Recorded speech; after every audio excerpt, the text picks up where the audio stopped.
হরে কৃষ্ণ।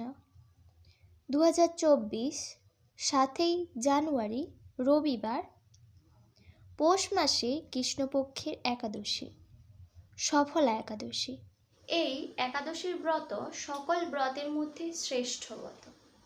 তাই আমাদের প্রত্যেককে এই একাদশীর ব্রত খুব নিষ্ঠা সহকারে পালন করা উচিত। এই একাদশীর দিন পঞ্চশস্যতে পাপ পুরুষ প্রবেশ করে। তার ফলে আমরা যদি এই একাদশীর দিন ধান, গম, যব, ভুট্টা, সরিষার তেল, ছোলা, বিনস, বরবটি, শিম এই সমস্ত গ্রহণ করি, তাহলে আমরা খুব সহজে সমস্ত বড় বড় পাপের অধিকারী হব। তাই এই একাদশীর দিন পঞ্চশস্য বর্জন করার কথা শাস্ত্রে উল্লেখ করা হয়েছে। এই একাদশীর ব্রত নারী পুরুষ সমস্ত মানুষকেই অতি শ্রদ্ধা সহকারে করা উচিত। আর এই একাদশী শ্রেষ্ঠ ব্রত যদি আমরা সবাই খুব নিষ্ঠা সহকারে পালন করি, তাহলে আমরা অতি অবশ্যই ভগবত ধাম ফিরে যেতে পারব। একাদশীর মাহাত্ম্য। পৌষ মাসে কৃষ্ণপক্ষের একাদশীর নাম সফলা। ব্রহ্মাণ্ড পুরাণে যুধিষ্ঠির শ্রীকৃষ্ণ সংবাদে এই তিথির মাহাত্ম্য বর্ণিত হয়েছে। যুধিষ্ঠির বললেন, হে প্রভু, পৌষ মাসে কৃষ্ণপক্ষে একাদশীর নাম, বিধি এবং পূজ্য দেবতা বিষয়ে আমার কৌতূহল নিবারণ করুন। শ্রীকৃষ্ণ বললেন, হে মহারাজ, আপনার প্রতি স্নেহবশত সেই ব্রতর কথা বিষয়ে বলছি। এই ব্রত আমাকে যে রকম সন্তুষ্ট করে, বহু দান দক্ষিণাযুক্ত যজ্ঞাদি দ্বারা আমি সেই রকম সন্তুষ্ট হই না। তাই যত্ন সহকারে এই ব্রত পালন করা কর্তব্য। পৌষ মাসের কৃষ্ণপক্ষে একাদশীর নাম সফলা। নাগদের মধ্যে যেমন শেষনাগ, পক্ষীদের মধ্যে গরুড়, মানুষদের মধ্যে ব্রাহ্মণ, দেবতাদের মধ্যে নারায়ণ সর্বশ্রেষ্ঠ, তেমনই সকল ব্রতের মধ্যে একাদশীর ব্রতই সর্বশ্রেষ্ঠ। হে মহারাজ, যারা এই ব্রত পালন করেন তারা আমার অত্যন্ত প্রিয়। তাদের এই জগতে ধন লাভ ও পরজগতে মুক্তি লাভ হয়। হাজার হাজার বছর তপস্যায় যে ফল লাভ হয় না, একমাত্র সফলা একাদশীতে রাত্রি জাগরণের ফলে তা অনায়াসে প্রাপ্ত হওয়া যায়।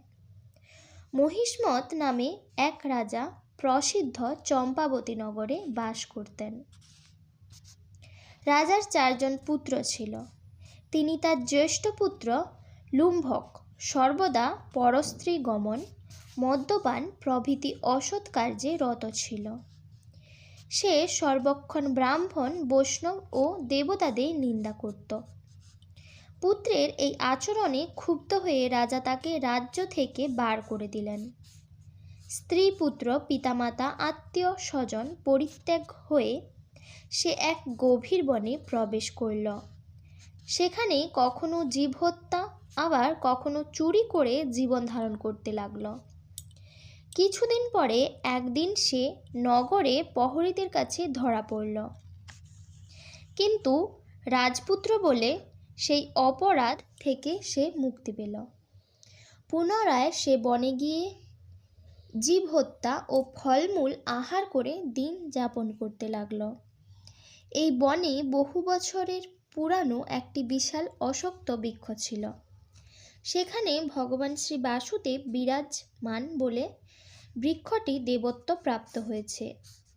সেই বৃক্ষতলে পাপ বুদ্ধি লুম্ভক বাস করত। বহুদিন পর তার পূর্বজন্মের কোনো পূর্ণ ফলে সে পৌষ মাসের দশমী দিনে কেবল ফল আহারের দিন অতিবাহিত করল। কিন্তু রাত্রিতে অসহ্য শীতের প্রকোপে সে মৃতপ্রায় হয়ে রাত্রি যাপন করল। পরদিন সূর্যোদয় হলেও সে অচেতন হয়েই পড়ে রইল। দুপুরের দিকে তার চেতনা ফিরল। ক্ষুধা নিবারণের জন্য সে অতি কষ্টে কিছু ফল সংগ্রহ করল। এরপর সেই বৃক্ষতলে সে এসে পুনরায় বিশ্রাম করতে লাগল। রাত্রিতে খাদ্যাভাবে সে ক্রমশ দুর্বল হয়ে পড়ল। সে প্রাণ রক্ষার্থে ঈশ্বরের উদ্দেশ্যে ফলগুলি নিয়ে হে ভগবান আমার কি গতি হবে বলে অশ্রুপাত করতে করতে সেই বৃক্ষমূলে হে লক্ষ্মীপতি নারায়ণ আপনি প্রসন্ন হন বলে নিবেদন করল। এইভাবে সে অনাহারে ও অনিদ্রায় সেই রাত্রি যাপন করল।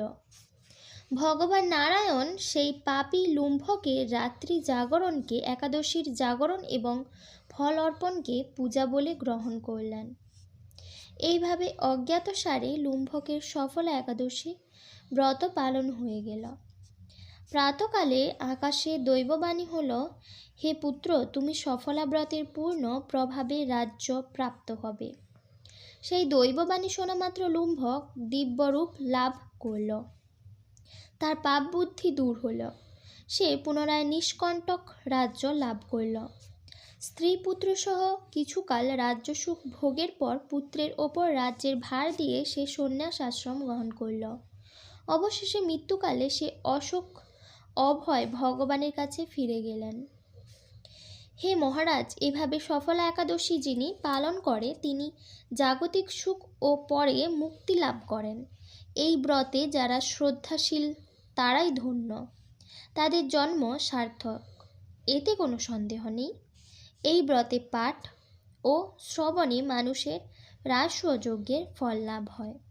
পরের দিন পালনের সময়সূচি: পশ্চিমবঙ্গ 6টা 36 থেকে 9টা 57, বাংলাদেশ 7টা 6 থেকে 10টা 10, দিল্লি 7টা 15 থেকে 10টা 43, মুম্বাই মহারাষ্ট্র 7টা 13 থেকে 10টা 54, পুনে মহারাষ্ট্র 7টা 8 থেকে 10টা 50, নাগপুর মহারাষ্ট্র 6টা 52 থেকে 10টা 30, চেন্নাই তামিলনাড়ু 6টা 36 থেকে 10টা 21, ভুবনেশ্বর উড়িষ্যা 6টা 36 থেকে 10টা 3, বিহার 6টা 36 থেকে 10টা 8, ঝাড়খণ্ড 6টা 36 থেকে 10টা 7, ছত্তিশগড় 6টা 41 থেকে 10টা 19, শিলং মেঘালয় 6টা 36 থেকে 9টা 42, গুয়াহাটি আসাম 6টা 36 থেকে 9টা 45, মণিপুর 6টা 36 থেকে 9টা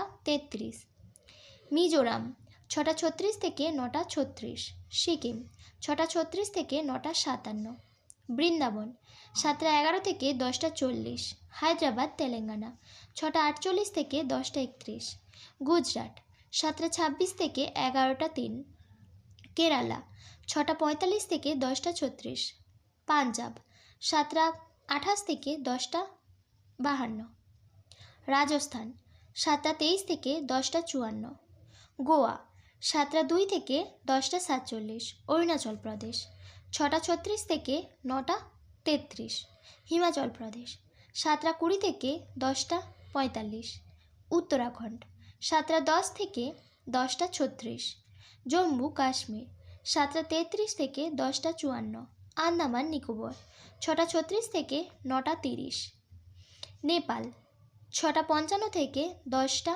25, ভুটান 7টা 6 থেকে 10টা 22, শ্রীলঙ্কা 6টা 36 থেকে 10টা 19, মালদ্বীপ 6টা 15 থেকে 10টা 13, মায়ানমার 7টা 36 থেকে 10টা 21, পাকিস্তান 7টা 13 থেকে 10টা 33, ইন্দোনেশিয়া 8টা 6 থেকে 9টা 54, থাইল্যান্ড 8টা 6 থেকে 10টা 30, ভিয়েতনাম 8টা 6 থেকে 10টা 13, জাপান 10টা 6 থেকে 10টা 8,